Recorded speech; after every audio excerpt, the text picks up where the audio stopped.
Ukiweza kumudu nyumba ya kupanga na ukalipa kodi kwa wakati, basi ujue hili jengo una uwezo wa kulijenga. Na maanisha wale ambao wanapanga kuanzia chumba kimoja peke yake, chumba kimoja self, chumba kimoja na sebule. Hata yule wa chumba kimoja peke yake, chumba kimoja self, ana uwezo wa kujenga jengo la namna hii hapa. Hili bwana ni jengo ambalo ndani ni chumba kimoja cha kulala peke yake, lakini pia kuna jiko na choo cha public. Kwenye hicho chumba hakuna choo ndani. Naomba nikuoneshe hili jengo lenyewe. Ramani ndio kama ambavyo unaweza kuona hapa. Katika utaratibu huu ambao nimeuanzisha ni kwamba nitakuonesha mpangilio wa jengo mwanzo mpaka mwisho, ili sasa kila kitu nafikiri utakuwa unanielewa kila ninapokuwa nazungumza, lakini kwa vitendo pale ambapo utakapokuwa ninakuonyesha. Huu sasa ndio muonekano wa hili jengo.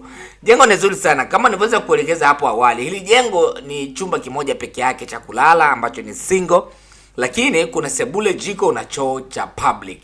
Sawa, na mpangilio wake ni simple kama ambavyo unaweza kuona hapa. Sasa hili jengo ukija kwenye upande wa tofali za block, kama tofali za block, basi hapa zitaenda jumla tofali 900 peke yake. Tofali ni 900 za blocks, lakini kama zitakuwa za kuchoma zitaenda jumla tofali 3500. Sasa nikwambie kitu. Kwa nini nikwambia mtu yoyote ambaye ana uwezo wa kumudu nyumba ya kupanga basi ana uwezo wa kujenga hili jengo? Ni kwa sababu kama utatumia tofali za kuchoma zitaenda tofali 3500. Tofali 3500 kama utataka kuzinunua, sawa, hapa unaweza ukazipata kwa pesa kuanzia 600,000 of course kwa tofali za kuchoma. Kwa hiyo hebu jaribu kufikiri. Lakini hapa tofali nilizozitaja ni zile zinazotumika kwenye boma peke yake. Watu wengine huwa hawajui boma ni nini. Naomba nionyeshe hapa. Boma ni hiki kitakachobakia baada ya mimi kuondoa hivi unavyoviona hapa. Sawa? Hili hapa ndio boma. Boma ni hili hapa. Kwa hizi tofali nilizozitaja 3500 ni zile ambazo zitatumika kwenye ujenzi wa hili boma. Sawa, hili hapa ndio boma. Sawa, hili ndilo ambalo litahusisha tofali hizo 3500 za block za kuchoma, lakini kama utatumia tofali za block basi zitakuwa ni tofali 900. Zitakuwa tofali 900. Sawa? Nafikiri hapa nimeleweka. Kuna hichi kitu msingi. Sasa huu msingi ni details zake sijazitaja, na mara nyingi huwa sizitaji kwa sababu ili uweze kupata idadi ya tofali zitakazotumika kuandaa msingi, unatakiwa kujua aina ya udongo ulioko kwenye kiwanja chako, lakini pia na shape ya kiwanja chako. Kwa hiyo kwa sababu sifahamu hivyo, ndio maana siwezi kukutajia. Lakini pia naomba nisikuogopeshe sana kwa sababu jengo hili sio kubwa sana. Kwa hiyo kwa namna yote ile pale, msingi katika ujenzi wa hili jengo hautaenda chini sana. Kwa hiyo material bado yataendelea kubaki ya kawaida, ila sio material ambayo naweza nikakutajia hapa kwa sababu unaweza kutumia zaidi au ikawa chini ya yale ambayo nitakiwa kwa nimeyataja hapa. Kwa hiyo hakuna haja. Sawa. Naomba nirudishe jengo lilivyokuwa ili tuendelee na hatua zinazofuata. Hatua inayofuata nataka nikuonesha mpangilio wa ndani ulivyo. Jengo limepangilika vipi? Usitoke ili tuhakikishe kwamba tuko pamoja. Jengo limepangilika hivi. Hapa sija lebo, lakini nitakuja kulebo sasa uweze kuelewa zaidi.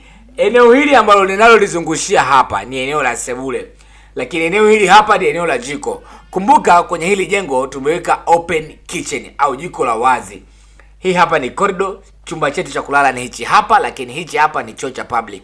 Uzuri wa hichi choo ni kwamba kinaweza kikatumika pia na mgeni. Kwa hiyo hata mgeni anayeingia hapa ndani anaweza akatumia choo hichi kama choo cha dharura, na wewe ambao unaishi ndani humo unaweza kutumia choo hichi kama choo cha dharura.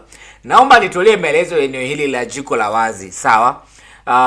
Kama unajua mazingira yako wewe sio ya kishua sana, basi jiko la wazi halifai kwenye nyumba ambayo wewe unaijenga, kwa sababu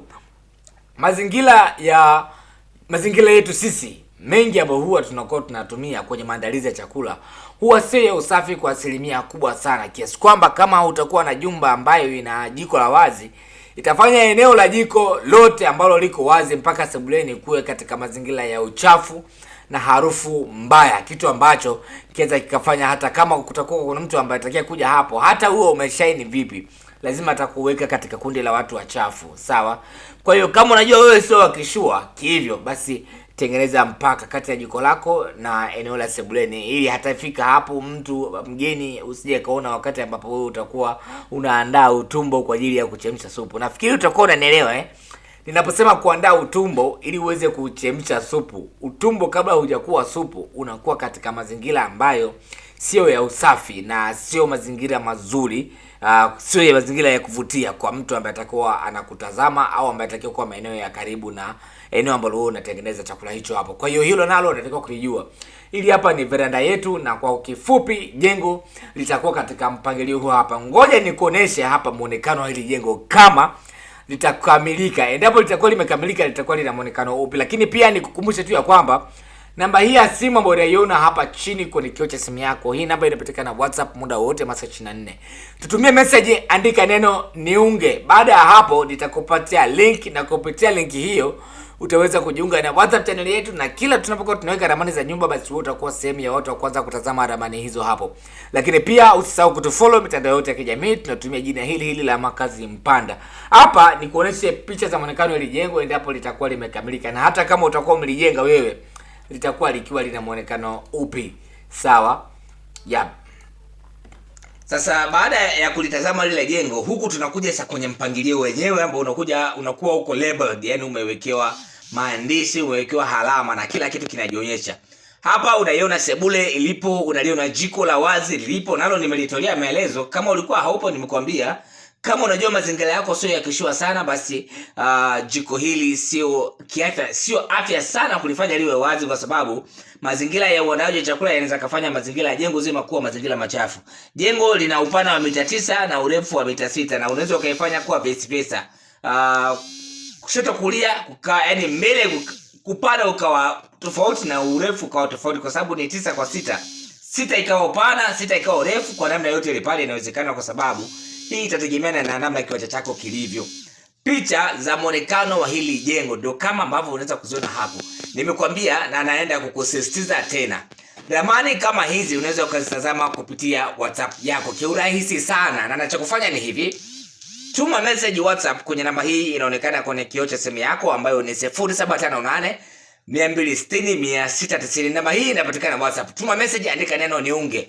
Baada ya hapo nitakupatia link, na kupitia link hiyo utaweza kujiunga na WhatsApp channel yetu, na utakuwa ukitazama ramani kila tunapokuwa tunatuweka kwenye mitandao mbalimbali ya kijamii. Ni rahisi sana, na ukifanya hivyo sasa, basi itakuwa ni mapema mno na utaendelea kutazama ramani kila tunapokuwa tunaziweka kwenye mitandao ya kijamii. Lakini pia kokote kule ambako wewe unapatikana, hakikisha unafollow mitandao ya kijamii. Tunapatikana kwa jina la Makazi Mpanda, na ramani ni nyingi sana. Ramani mpaka sasa hivi tumeshafikisha almost ramani 2000 na zaidi, na bado tunaendelea kuziweka kwenye mitandao ya kijamii. Kwa hiyo wewe pia ni mtu ambaye tumekulenga au tumekukusudia uweze kutazama ramani zote hizo hapo, na hapa utakuwa ukiangalia ni kipi ambacho kitakachokufaa. Wakati ambapo utakapokuwa tayari kufanya ujenzi, utakuwa na idea nyingi sana za ramani, kitu ambacho kitakurahisishia mengi. Wakati ambapo utakuwa unatamani kufanya ujenzi, utajua ni nyumba gani inakufaa na utatakiwa kuanzaje mpaka kukamilisha ujenzi wako. Karibuni sana na asanteni kwa kunisikiliza.